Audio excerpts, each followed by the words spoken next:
Hi, my name is Heather Slusser with the University of Wisconsin Extension, and today I'm going to talk to you about how to make a mini pallet garden. So we have gone ahead and cut down our pallet. So what you're looking at is about a quarter size of a regular pallet. This is going to be more manageable and easier to move around once it has been filled up with soil. What you want to do now that you have your pallet cut up is you want to inspect the boards and make sure that there aren't any cracks. Look at the edges, see if they've got any cracks to them, if we have to have any nails to hold it in place. Here, there's a little bit of a crack on this board, but the piece of wood is still secure. And I'm not sure if you can see it or not, but let's turn this around here. When I was reconstructing or cutting down this board, I had to put in some nails here because as you can see there's these big splits that go through. So we had to re-nail this board in place so that it would actually be able to support something and not just fall off. You have done that. You want to decide which end of your pallet is going to be the top section of your pallet and which portion is going to be the bottom side of your pallet. So the best way to figure that out is you want to look at the back side of the pallet. So here I've got a board coming across from the board on the front side. But on this other end, I have a board that is a little bit lower than this one here. So because of that, because these two boards are not even, I'm going to make this the bottom side of my pallet. And the reason is I've got more space then to secure my fabric and to hold it in place. So I can staple on this side and I can staple my fabric on this side, giving it more support to hold all of that soil weight. What we're going to do now is we're going to roll out our fabric so that we can cover our pallet in fabric. Okay, I'll roll out the fabric. That would be fantastic.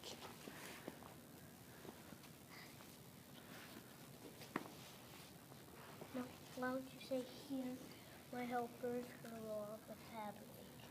Okay, so my helper is rolling out the fabric.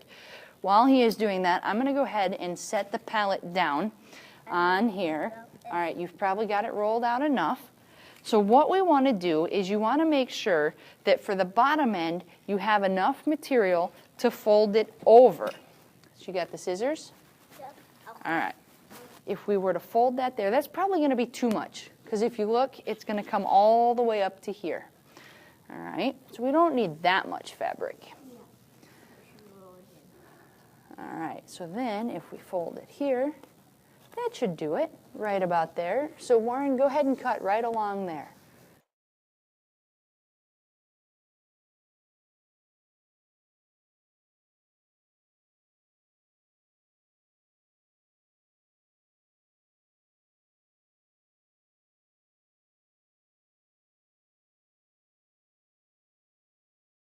Okay, you want to get the staple gun?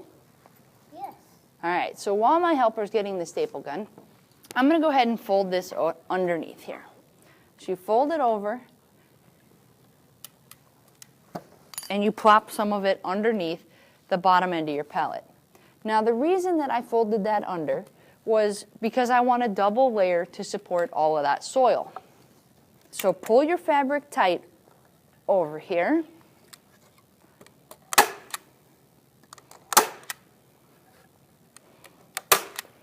And go ahead and staple it in. Let me borrow this.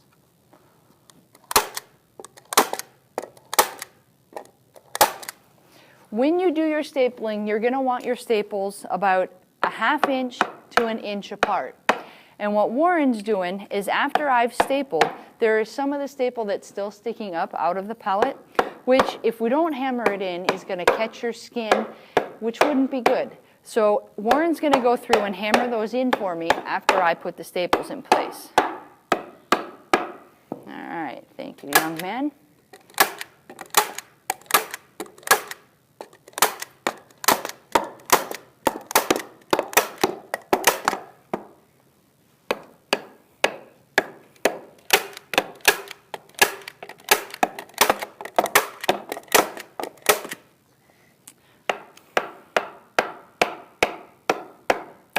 You can't do too many staples.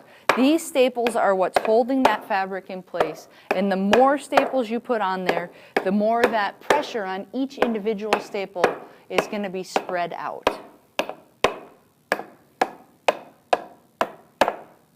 Good? Good. All right.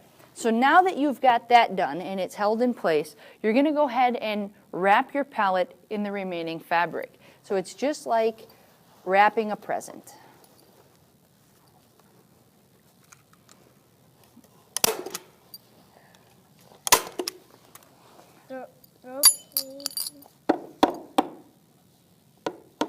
Okay. All right.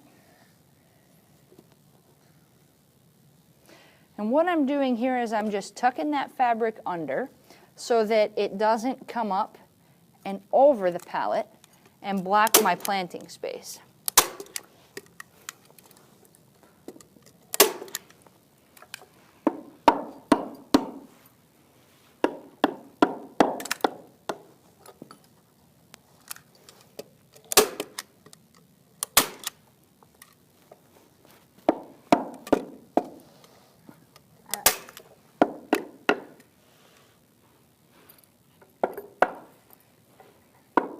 Okay.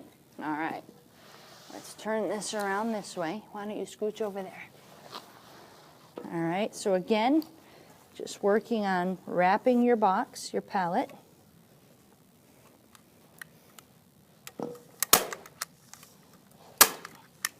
Oh, I think we're out of staples. Here, that's why we have our box of handy dandy staples with us. Don't say that up to the microphone. There we go.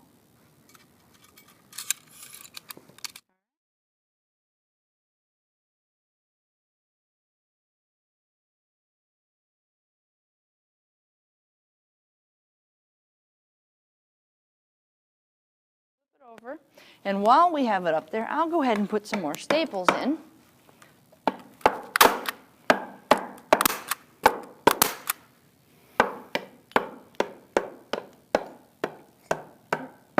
Okay. Good. Good. All right.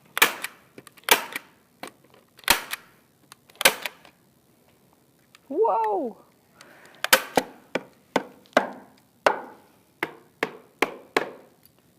Can you do this one for me? Thank you. Got it. You're gonna get caught on the staple, you know, Mom.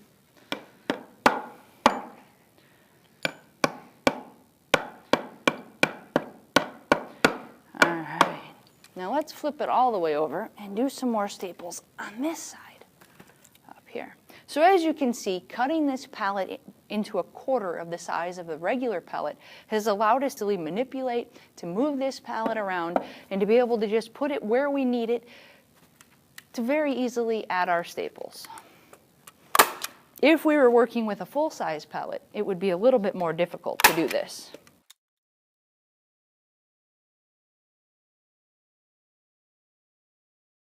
If we do not fill this end and just start putting soil in here, what's going to happen is the soil is going to come out this end.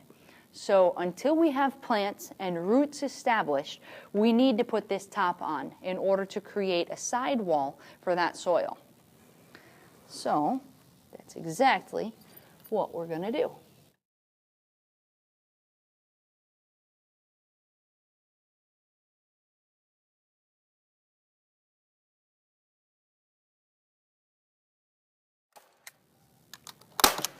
Because this is never going to hold a lot of weight to it, and you may eventually want to take it out, you don't have to put a lot of staples on this side. You want to just make sure that it's secure so that when you add your soil, this piece of fabric isn't going to come off.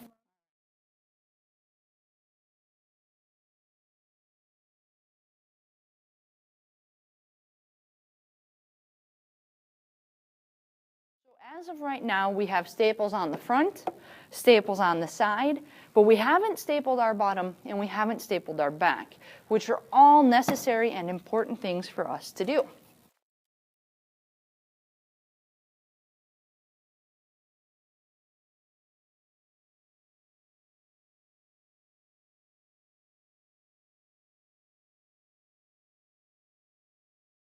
The last thing that we need to staple is the back, because if you noticed, it's kind of flippy-flappy, all right? So we want to give it a little bit more structure.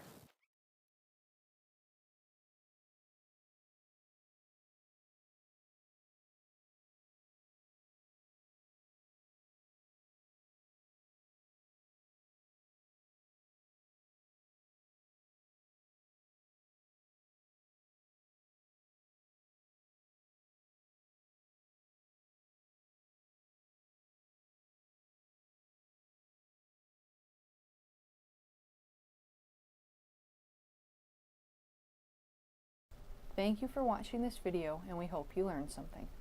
So we have created our pallet structure that is ready for dirt